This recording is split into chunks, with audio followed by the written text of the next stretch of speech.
瀋陽暴雨成災，地下車庫擋土牆坍塌，衝出垃圾缸。契約之下，小英命令你即刻解除封印。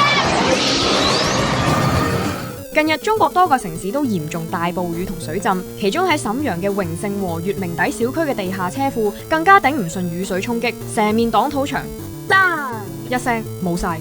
街坊一睇，個個嚇到眼都凸埋，是因呢個大窿窿後面唔係鋼筋混凝土，而係一大堆垃圾，一陣陣惡臭隨住雨水直衝，成個車庫瞬間變垃圾缸。呢個入伙大約5年，一共有50幾棟樓嘅大型屋苑，點解會出現垃圾被封印嘅奇景？物管公司嘅說法就話，倒塌嘅地方以前係垃圾處理站，因為起嘅時候市道唔好，於是直接將垃圾站填平，用空心磚將出入口封死，當作擋土牆交差。依家發展商話會用混凝土重起幅牆，官方就話會介入調查。不過對於點解可以用空心磚合唔合規，官方繼續答得不明不白。有人笑言，原來環保真係融入咗建築物料。睇嚟呢幅垃圾牆擋唔住雨水，更加擋唔住各路神仙嘅發財大計。唔通喺大陸買樓真係要帶埋探測器入去驗屍先得